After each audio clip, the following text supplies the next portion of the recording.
In 1521, Hernán Cortés stood in the Aztec capital and watched 200,000 people eat statues made of grain and honey. The grain wasn't wheat. It wasn't corn. It was something he'd never seen. Tiny golden seeds that the Aztecs considered sacred enough to shape into the image of their gods and consume during their holiest ceremonies. Cortés didn't just find this disturbing, he found it dangerous. Within months, he issued an order: burn the fields, destroy the seeds. Anyone caught growing this grain would have their hands severed. The grain was amaranth. It had fed civilizations for 8,000 years. It has 40% more protein than wheat, 3 times the calcium, and it's naturally gluten-free. 5 centuries after Cortés tried to wipe it off the earth, it's still growing wild in American ditches. And the USDA still classifies it as a weed. Here's what Cortés couldn't have known. Amaranth wasn't just spiritually important to the Aztecs. It was nutritionally irreplaceable. Together with corn and beans, it formed what nutritional scientists now recognize as a near-perfect diet. Corn provides calories and certain amino acids. Beans provide others. But both corn and beans are deficient in lysine, an essential amino acid your body cannot manufacture. Amaranth is loaded with lysine. It fills the exact gap that corn and beans leave open. The Aztecs didn't have biochemistry. They had thousands of years of trial and error that arrived at the same conclusion modern science confirms. This combination of 3 crops covers virtually every nutritional need a human body has. When Cortés destroyed the amaranth, he didn't just burn a plant. He dismantled the nutritional architecture of an entire civilization, and he replaced it with wheat, a crop that requires more water, more fertile soil, contains less protein, lacks lysine, and triggers autoimmune responses in roughly 1% of the global population through celiac disease. Wheat was not nutritionally superior. It was Spanish. That was the qualification. Let me give you the numbers honestly, because this is where most channels lose credibility. Amaranth grain, uncooked, contains 13.6 grams of protein per 100 grams. That's according to USDA data. Whole wheat flour contains about 10 grams. So, amaranth has roughly 36 to 40% more protein than wheat, depending on the variety. That claim checks out. But the protein story is bigger than quantity. The FAO has specifically called amaranth protein superior in quality to traditional cereals. Why? Because of that lysine content. Most grains, wheat, rice, corn, are low in lysine. Amaranth has 2 to 3 times the lysine of wheat. For anyone relying on plant-based protein, this single difference is enormous. Lysine is essential for tissue repair, calcium absorption, and immune function. Wheat gives you protein missing a critical piece. Amaranth gives you the complete picture: iron. Amaranth contains 7.6 milligrams per 100 grams uncooked. Wheat has about 3.5. That's more than double. For women of reproductive age, the demographic most likely to be iron deficient, this difference matters every single day. Calcium. 215 milligrams per 100 grams in amaranth versus 34 in whole wheat. That's over 6 times more calcium from a grain. Most people think of dairy when they think calcium. Nobody thinks of grain. Amaranth changes that math. It's also gluten-free.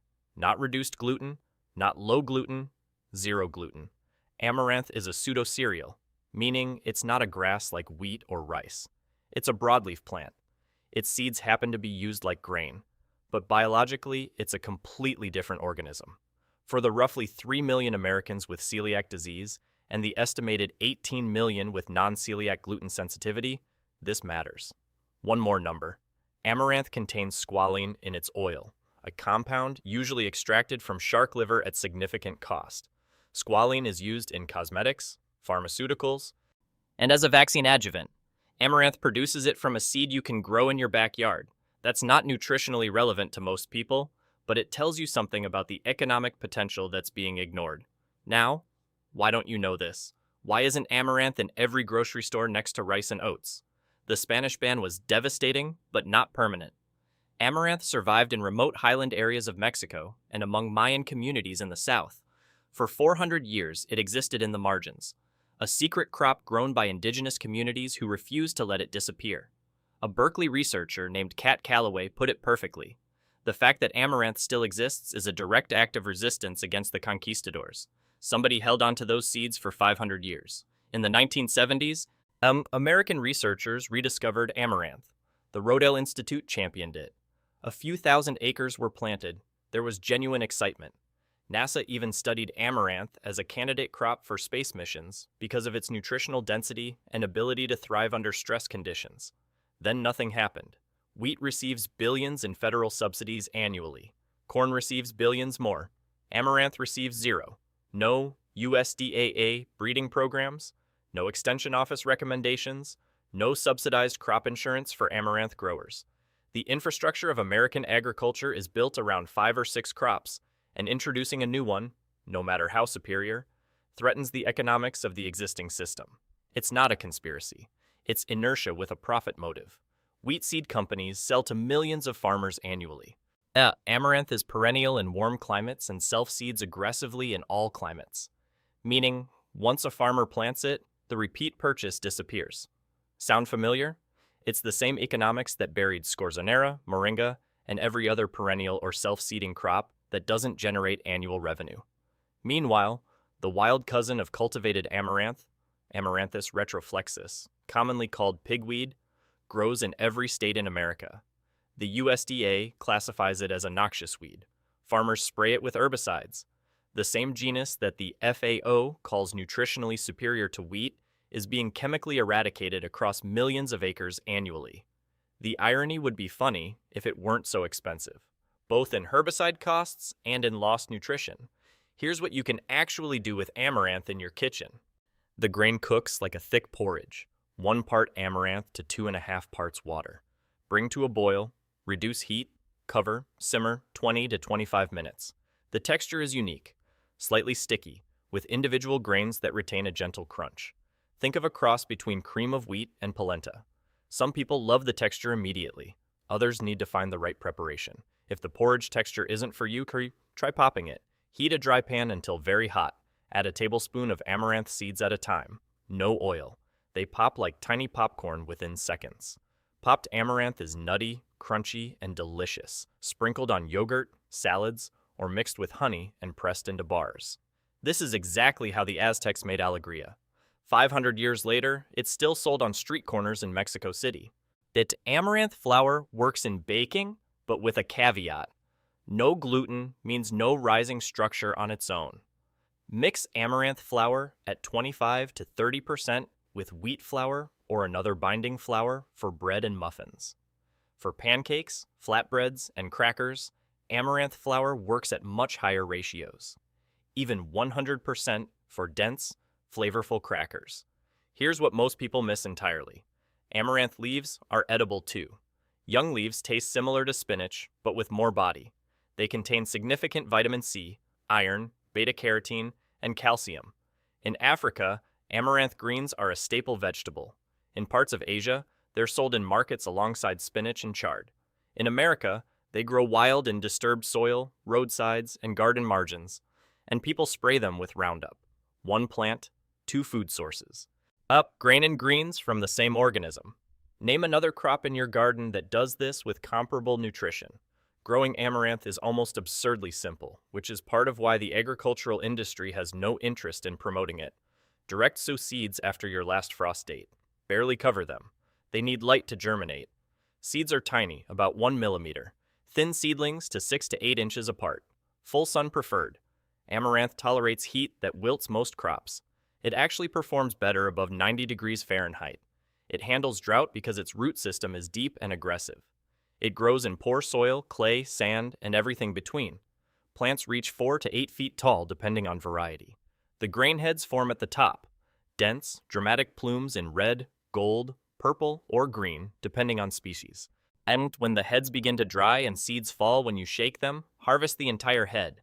Dry indoors, then shake or rub seeds out over a sheet. Winnow by pouring seeds between 2 containers in a gentle breeze. The chaff blows away, the dense seeds drop. 1 plant produces tens of thousands of seeds. A small patch produces enough grain for a family for months. Save some seeds for next year. Amaranth self-seeds so aggressively that your main challenge will be managing abundance, not scarcity. Climate tolerance spans zones 3 through 10. That's nearly everywhere in America. The Aztecs grew it in tropical Mexico. Modern growers harvest it in Pennsylvania, Colorado, Illinois, and Nebraska. It doesn't care about your climate zone. It just grows. Store dried amaranth grain in airtight containers in a cool, dry place. It keeps for months. And grind into flour as needed using any grain mill or high-powered blender. No special equipment required. Let me put this in survival terms. If supply chains collapse tomorrow, wheat requires specific conditions, annual replanting, and industrial milling infrastructure. Amaranth grows in your backyard in any soil, produces grain and greens simultaneously, provides complete protein with lysine that other grains lack, and yields enough seed from a single plant to feed you the following year without purchasing anything.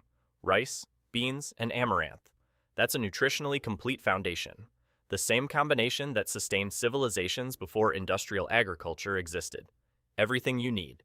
Calories, protein, complete amino acids, iron, calcium, from 3 crops you can grow yourself.